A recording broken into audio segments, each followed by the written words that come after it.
Welcome to FMTV, and this is the first episode. We're going to trace 3 creation stories. 2 of them you probably know and 1 other maybe not. I implore you to do your own research, so when any time something like this appears, put it in your Google search. So, let's start. We all know the creation story of Adam and Eve. Some also believe the doctrine of Charles Darwin's theory of evolution. That is, that organisms mutate in a manner of time to reflect behavioural and physical traits. Moreover, stating that all species of organisms arise and develop through the natural selection of small, inherited variations that increase the individual's ability to compete, survive and reproduce. In essence, mankind as we know it developed from a single organism mutated over eons of time to fish, amphibian to crawl, out of the sea and become homo sapien. Go figure! There is another version of man's creation derived from the Sumerians. The Sumerians are recorded as the oldest known advanced civilization on Earth. They resided in the ancient world known as Mesopotamia, which is modern-day Iraq. What survived from this period were clay tablets known as cuneiform. They were discovered in 1849 by British archaeologists. They are the oldest known recorded writings and they date back to 24th century BC.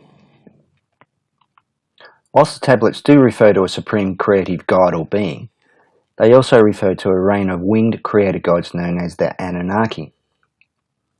Some of the tablets mention that the Anunnaki precipitated in reptilian form. Anunnaki means those from heaven to earth came.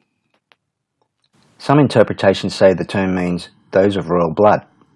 The Anunnaki reptilians' blood was rich in copper, which gave the reptilian biological blood a blue colour, hence blue bloods. Earth had life in the forms of wild animals and early ancestors of man at the time. The Anunnaki inhabited a distant planet called Nibiru, which only enters the solar system every 3,600 years or thereabouts. Nibiru is described as many times larger than Earth and rich in iron oxide, giving it its appearance of a reddish demeanour. The story goes that Nibiru's atmosphere was on the decline, and that the Anunnaki were in search of gold. Gold was used to repair Nibiru's damaged ozone as it shields radiation. It has reflective powers, as do NASA use in their spacecraft as gold foil. So the Anunnaki descended to Earth and set up mining stations around the north and south of Africa, with their helpers named the Ujiji.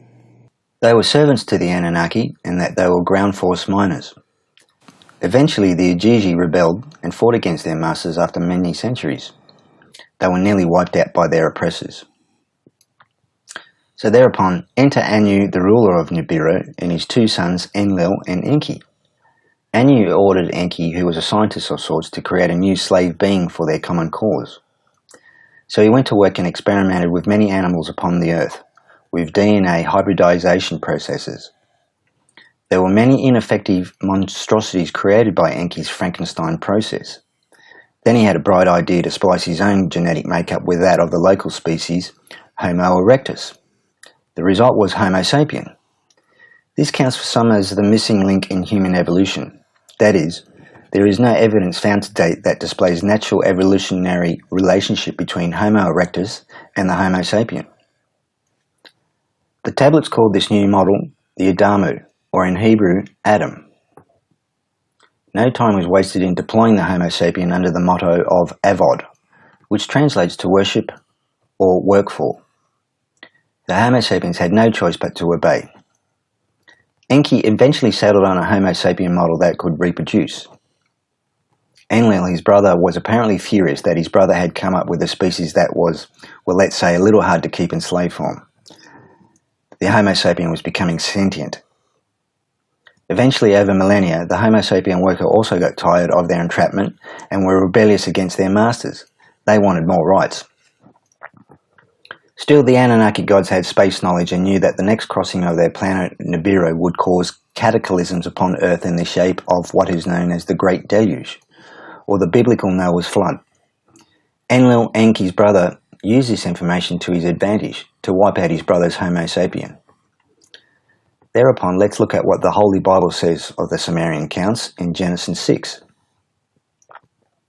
And it came to pass, when men began to multiply on the face of the earth, and daughters were born unto them, that the sons of God saw the daughters of men that were fair, and they took them wives of all which they chose. And the Lord said, My spirit shall not always strive with men, for he is also flesh. Yet his day shall be 120 years.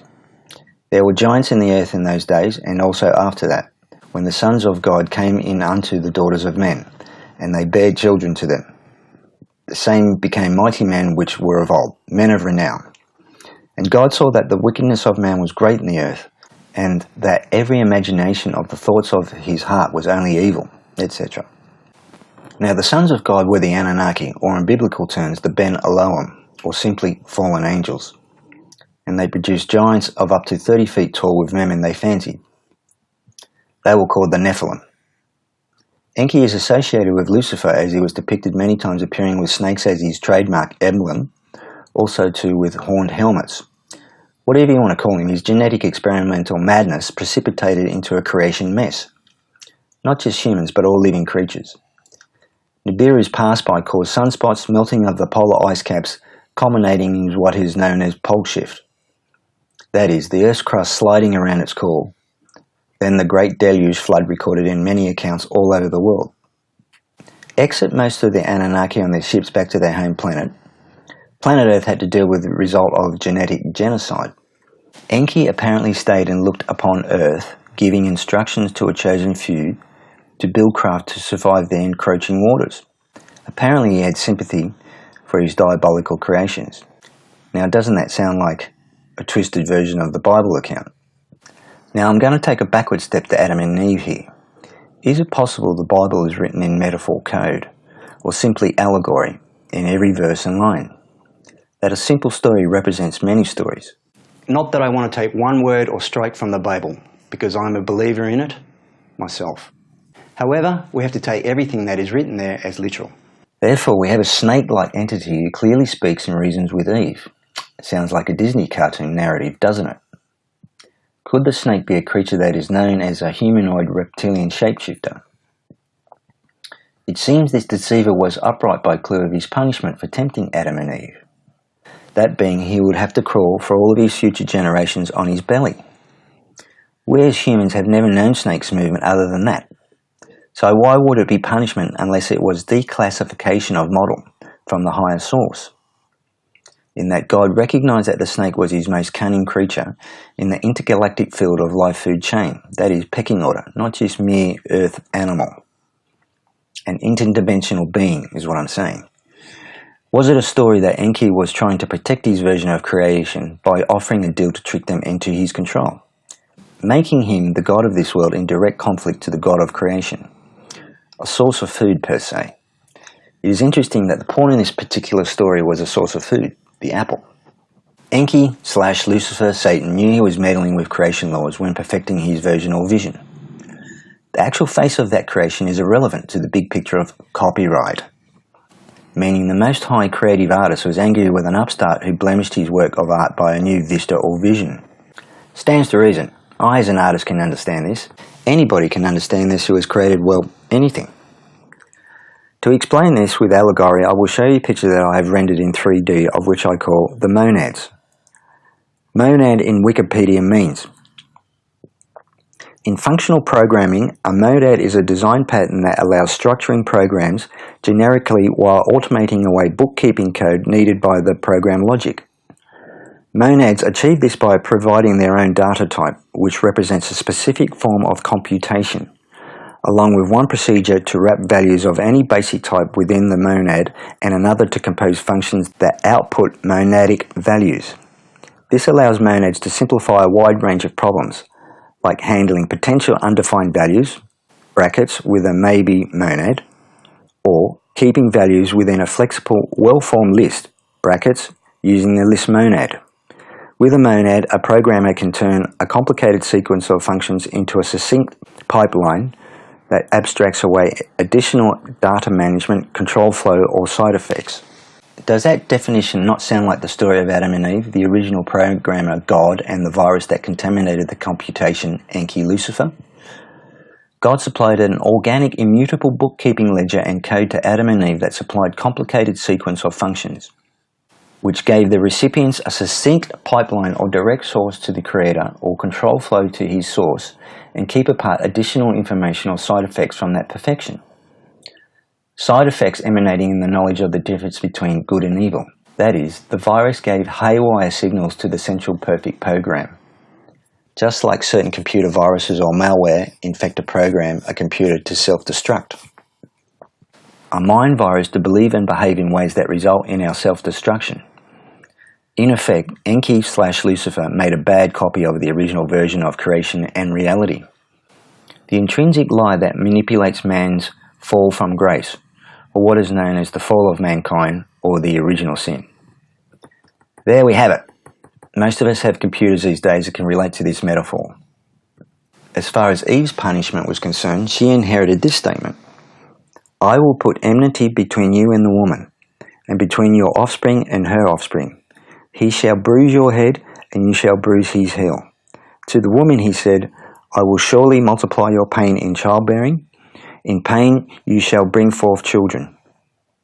Your desire shall be contrary to your husband, but he shall rule over you. Genesis 3:14. Now the critical word here is enmity, which means a state of feeling of active opposition or hostility. Now let's just ponder on that for a moment. Now Eve's first offspring were Cain and Abel.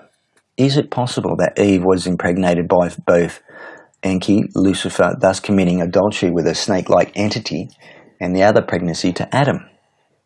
For the enmity described in the passage is clearly about two different kinds of offspring. One is sometimes known as the serpent seed doctrine. It is also regarded by some biblical scholars that the apple represented sexual relations.